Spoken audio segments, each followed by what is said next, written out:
completely switched my topic for today.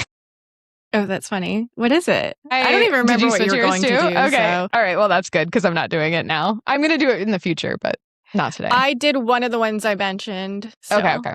Yeah. Okay. Well, I won't say what I'm going to do for the future then. We'll let it be a surprise, the one I didn't do today. But today I'm going to do snacks. Like, where did our favorite snacks come from? And like fun facts. Wait, so this is so fun. I feel like this fits perfectly since we're Ren Fair. Yeah. Things you and eat. Let me have my snack right now. Okay. Which is a what do you Hershey's have today Kisses. for your snack? Okay. We got I also Hershey's had some Kisses. chocolate before we joined. I had the dark chocolate raspberry filled like little squares. I think they're Ghirardelli or something. It's the brand. No, I like those. They're very good. Oh, they're my favorite. They're so good. The caramel ones are also very good, like the salted caramel. But I only have raspberry on hand. Oh, I do like the salted caramel ones. Yeah, they're so good. Anything with salt in it, delicious. Yeah, it's like salt and chocolate is so yummy. Superior. Yeah. Like a chocolate dip pretzel. Yeah. Amazing. So good. And that's, I feel like, kind of what they remind me of, but just without the pretzel part, just salty and chocolate. It's good. Well, it's funny that you mentioned pretzels. That's a great segue because that's the first snack that we're going to talk about today. So the pretzel, it was created around 610 CE. So a long time ago. Most historians can trace it back to there. There was a monastery that we think was either in Italy or France. And scholars believe that the twisted shape of a pretzel is meant to resemble children with their arms crossed in prayer. This comes from a monastery, arms crossed in prayer. I don't know if it's like, where it twists in the middle. I mean, like, we're obviously not praying like an eagle pose, but yeah, I'm not really sure. I guess just the fact that there's like a hole, in the middle. Like if you were like this, you have like the hole. And like your shoulders become the top. Yeah. Yeah, I guess so. We'll put a diagram up, guys. So they think that an Italian monk teaching children in northern Italy was said to have invented the soft pretzels, and he called them pretolia, or which translates to little rewards. So they were rewards for children learning their prayers, and it's thought that he made the treat twisted to like resemble them praying. So it's like a reminder to say your prayers and like you get a treat for it. Nice. And the name pretzel is derived from an old German word, Brezel, which comes from the Latin brachiatus, which is translated to folded arms. Like brachial nerve refers to the nerve in your arm. Brachiatus, folded arms. Yeah, so it was a long chain to get there. Yeah, and that's why I was like, why is it? I was going to think it was German because of the word, I guess, and because I was like, Oktoberfest, beer cheese, pretzels. I mean, I was like trying to make sense of it. So like in Italy, if you're in a monastery, they probably were using a lot of Latin. So that's like where it started, the folded arms. And then that kind of translated, I'm assuming, when it migrated more towards Germany to this word Brezel, which then turns into pretzel eventually. Yeah. So yeah, you can kind of trace the lineage of how it got around to the different areas in the world, and the name changed. The 3 holes that are in the pretzel also is thought to represent, or they used it as a representation for the Holy Trinity. So Father, Son, Holy Spirit as the little holes. And by design, pretzels are egg and dairy free so that they're good for Lent. So since Christians are supposed to abstain from animal products during this time, it's like a very faith-based thumbs up snack for Christians. So I know, right?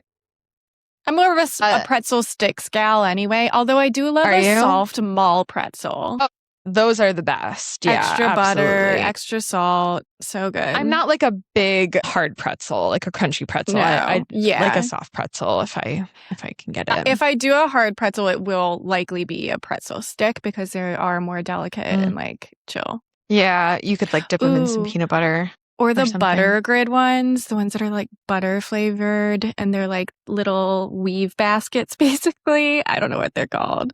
Like the little squares that have a bunch of little holes in the middle? Okay. Yeah.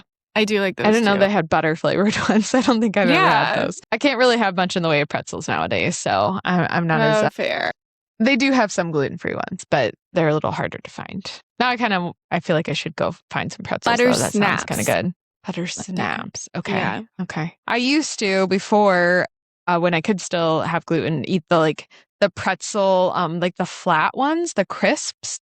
Those are top tier. Yeah, those I do like those, actually. I also like a mustard flavored one. I remember I love a mustard flavor. My talented and gifted class in 5th grade, I distinctly have a memory of a girl giving me mustard flavored pretzels for the first time. I'm pretty sure I remember it because I'm pretty sure it was also 9/11 and we were like trying to occupy ourselves because the teacher was like watching TV. I think that's why I remember it so clearly. Anyway, dark turn of events. Yeah, that's your lore on pretzels. Yeah. Your personal lore. Right. So pretzels were also used in Switzerland as part of wedding ceremonies in the 17th century to symbolize love that would never end. So they have like the crossing and there's like no end to it. Kind of. So, and in parts of France, pretzels were given to perishers on Good Friday. In the Middle Ages, monks gave them to the poor as a symbol of sustenance, good fortune, and prosperity. So, again, just a lot of different symbols, but all kind of centered around religion in some way, shape, or form. One of the most remarkable early records of pretzels is the Hortus Delicarium, which is the Garden of Delights, and it's a 12th century encyclopedia created by Herod of Landsberg, who was an abbess at the Hohenberg Abbey. And it's the first known encyclopedia compiled by a woman, which includes what may be the first pictorial depiction of a pretzel. So like it actually had the photo of the pretzel so people knew what you're looking for. Yeah. So pretzels made their way to America with German immigrants in the 1700s, landing primarily in Pennsylvania. And Philadelphians today consume 12 pounds of pretzel per person each year compared to the national average of about 2 pounds. Wow. So they're eating way more pretzels than the rest of us over there. I wonder if the Philly Stadium has like elite pretzels. I'm sure they do. Probably. Yeah. I'm trying to think. I've been to a game in Philly because I did visit periodically as a kid. I lived nearby. I don't know if I ever did. I do remember, I think, having pretzels in Philly. And they were pretty good. But the next treat that I have on the list is potato chips.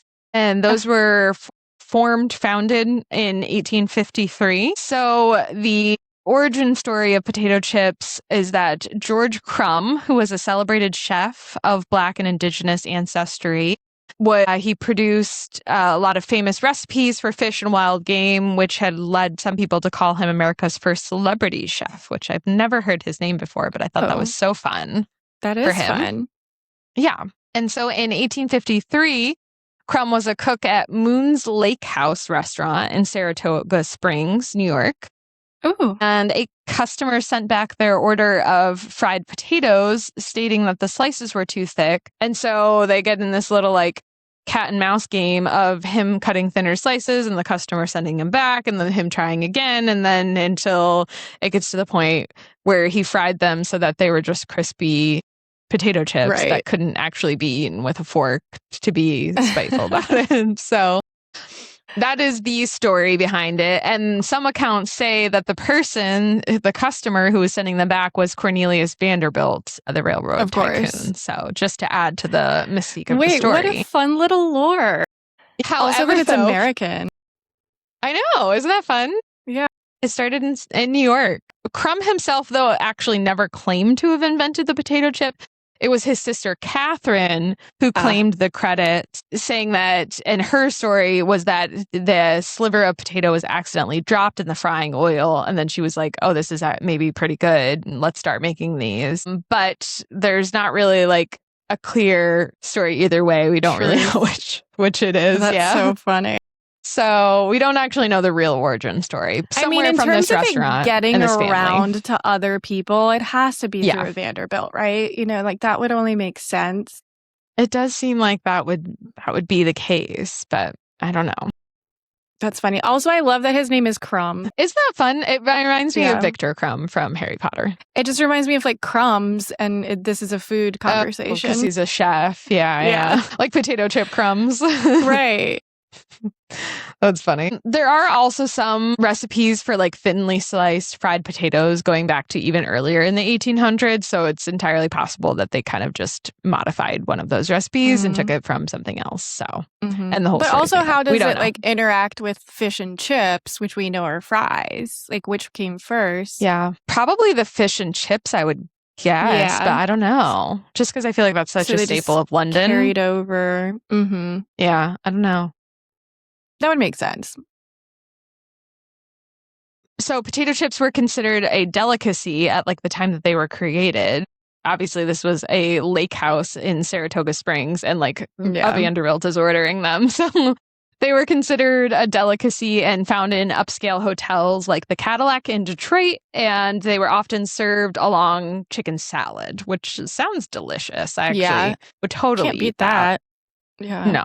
It sounds very yummy. I'm gonna try that. Like on the chicken salad sandwich, immaculate. I assume, like you use the chicken salad or you use the chip as like a chicken salad. Exactly. Mm-hmm. That's what I'm thinking. It sounds good. Frito also later launched by their snack empire by transforming a popular Mexican street food, fritas, meaning little fried things, into their Frito corn chips. And mass produce those. So that's just another little thing that they adopted and made them popular.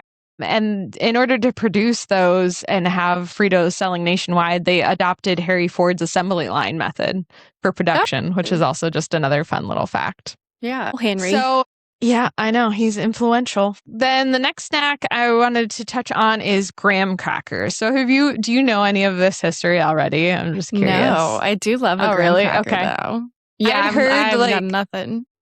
The creator of this, I'd heard his name before, touched on. Is his name Graham? It is. Spoiler. Sorry.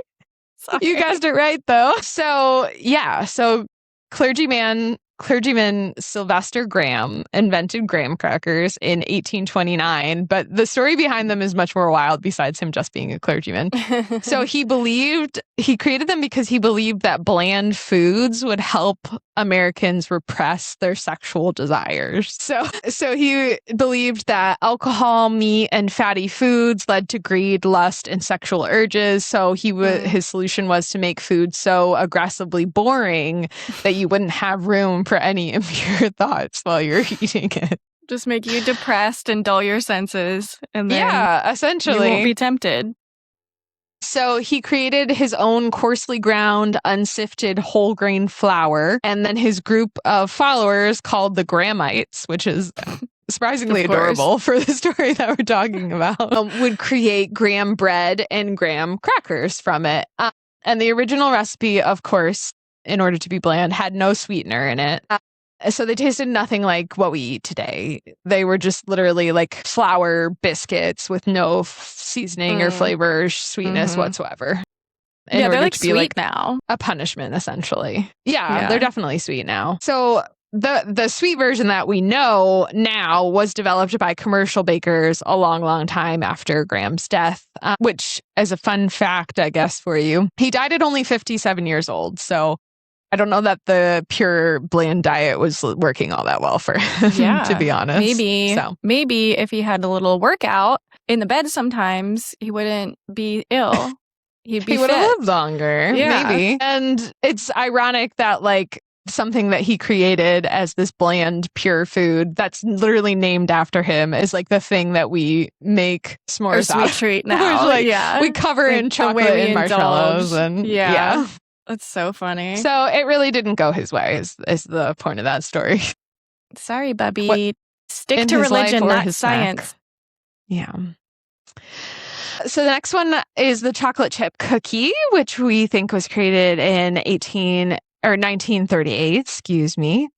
So Ruth Graves Wakefield was a chef at the Toll House Inn in Whitman, Massachusetts, which already just so cute. And the way you just said Massachusetts, I'm sorry. That was so New York. I can't help it. My A's sometimes come out like that. It's just like the proximity. No, that was just like a particularly strong one. Sorry. So the story is that she was trying to make a chocolate cookie, but ran out of melting chocolate. So she chopped up Nestle bars and melted them expecting them to melt into the dough. But then it was a chocolate chip cookie because it didn't melt like that. The best innovation by accident I've ever experienced. Chocolate cookies are my favorite. They're like the one treat or sweet that I cannot control myself with. Oh, they're so good. Yeah. Yeah, absolutely. When I used to work at a bakery, we would make like the giant chocolate chip cookies that are like the size of your face. Yeah, we put salt on them again. Love so much better that way. They're so good. Yeah. I love a bakery chocolate chip. So unfortunately, though, I guess the accidental nature of this, it could be maybe a little bit exaggerated, sort of like the potato chip. Wakefield was a trained chef, and so some food historians argue that she would have known what she was doing and not think that chocolate would just like melt into a cookie. But the accident story just made it sound more fun and interesting. So that's kind of what we went with throughout history. Yeah, put it in the newspaper, make it sensational. Yeah, exactly. So she may have known what she was doing. She may not have. Either way, we got the cookie that we have today. So Nestle heard about this and they struck a deal with Wakefield saying that her recipe would be printed on every bag of Nestle chocolate chips. And so in exchange, she would receive a lifetime supply of chocolate, which now we know was probably a terrible deal, a terrible business deal, because she just gave up her like proprietary recipe for just like some chocolate. Probably a really big one, like one of the world's greatest undervaluations of intellectual property. But unfortunately, that was the deal that she made. Because you know what? That recipe's still there. It is. Yeah, I'm sure it's probably the same one. Yeah, or very close at least. So unfortunately, she did not get the credit that she was due, it sounds like, and the money. And then next one I'm going to touch on is the popsicle, which was another happy accident of a treat that was created in 1905. And this one was a kid that created this. So in 1905, an 11-year-old boy named Frank Epperson in Oakland, California, had an accidental epiphany when he inverted a glass that he had left out overnight that was filled with water, powdered soda mix, and a wood stick for stirring. So apparently powdered soda mix was a thing. I did not know that was ever. I think it's probably like kind of like a Kool-Aid, but syrup. Like fizzy. Yeah, but like I'm sure it probably had some sort of like fizzing agent in it. So he had that outside and then he left it overnight. And then he found in the morning that it was frozen. And when he like pulled it out of the glass that it was in, he was like, oh, this looks like it would actually taste pretty good. And then we had a popsicle. So he kept making them for friends and neighbors, but didn't do anything commercially. Obviously, he was 11 with the idea for about 18 years. So then in 1923, he decided to expand his sales and started selling the treat near Neptune Beach, near an amusement park dubbed West Coast Coney Island. So like the Coney Island out in California. And he applied for a patent for his frozen confection of attractive appearance, which can be conveniently consumed without contamination by contact with the hand, quote unquote.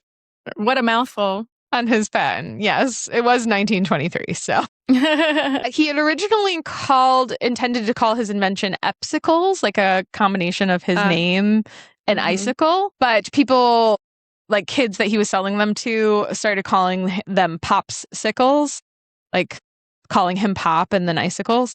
And so then Popsicles stuck, and that was the name from then on. And another just little fun fact about popsicles. During World War II, the 8th Air Force unit chose popsicles as the symbol of American life that they like had as their representation.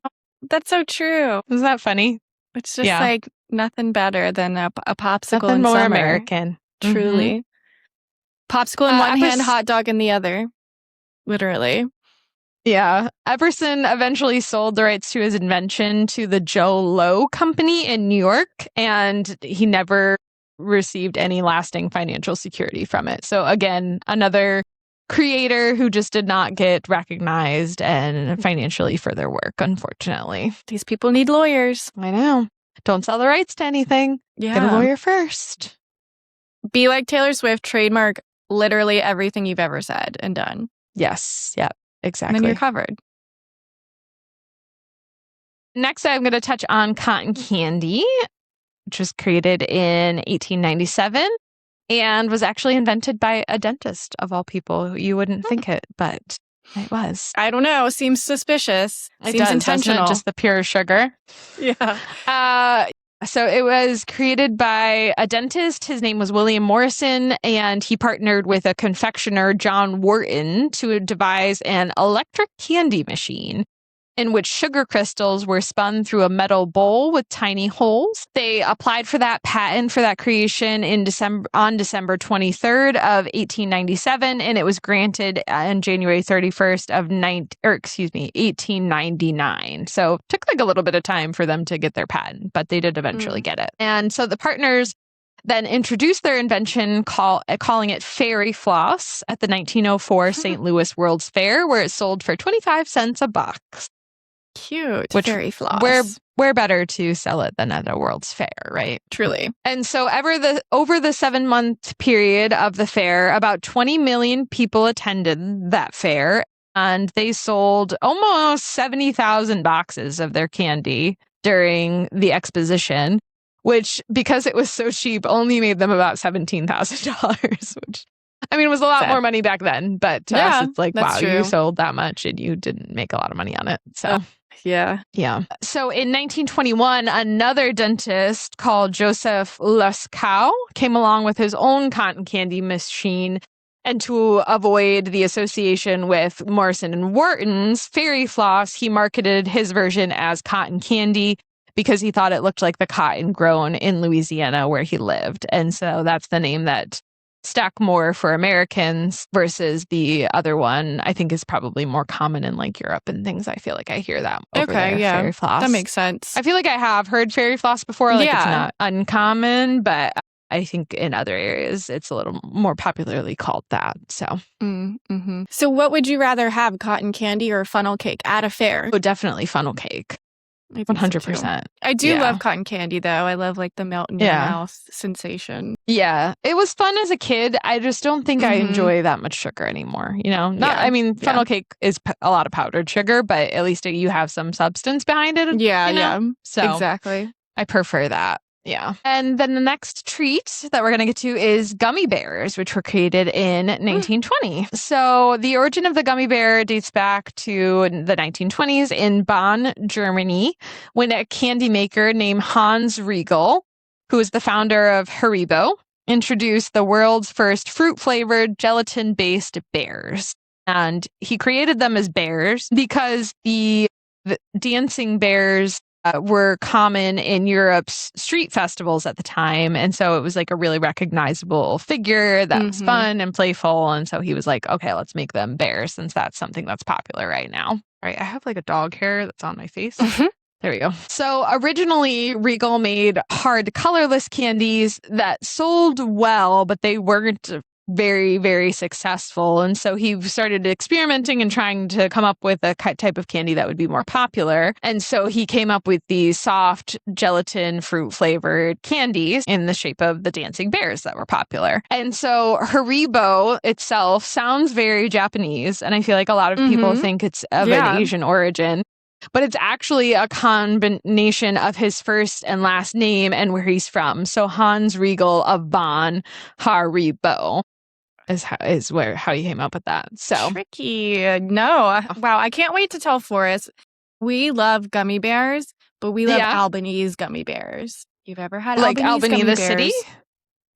Like no, from Albanese. Like it's like, as if you're Albanian. I don't know. No, that's Albanian. Oh, okay. But it's Albane, maybe another ESE. Okay. They're made with real fruit. Sorry, Haribo. I'm so sorry. Interesting. But those are the best freaking gummy bears or gummy worms you'll ever eat in your life. I don't think I've had those. I'll have to look for them and see if I can get them in like Kroger here. Or something. Really? Okay. I'll have to look next time I'm there. So the first employee of Haribo was Gertrude, who was Hans Riegel's wife. He started in 1920, and then in 1921 they were married. So they had a little family business going on. She was responsible for distribution and delivery of the products, and she did it by bicycle, which is also just very adorable. And so the image of a gummy bear empire beginning with a woman on a bicycle delivering candy door to door in post-World War I Germany is what kind of makes it made it a very charming snack for people, it being in post-World War II. Yeah. Like that's a nice little beacon of recovery. Yeah. And just a little, I guess, sort of fun fact or interesting fact, gelatin, if nobody was already aware, is made out of products. It's the collagen from bones. So they're not vegetarian, although you might not think of that immediately. Same thing for like marshmallows, unless they're specifically labeled as such. So if you are a vegetarian or a vegan, just be aware. Isn't it mostly horse? I'm sure that probably it's sourced from different places. Yeah. I would imagine that cattle would be easier to find just because we're already slaughtering lots of cattle for meat anyways. So you'd think that the bones would be easier to access or get like than horse. Volume I don't know. Who knows? By the 1980s, gummy bears had become an international phenomenon, popping up in lunchboxes, TV shows, and even science classrooms as edible models. And the expansion of Haribo gummy bears into the US in the 1980s marked a significant milestone in their popularity. So they really started getting more popular when they came to the US. All right. And that is all I have for us today for snacks. So lots of like fun little facts about our favorite treats and where they came from. And maybe you try some potato chips with chicken salad because I can't stop thinking about that now.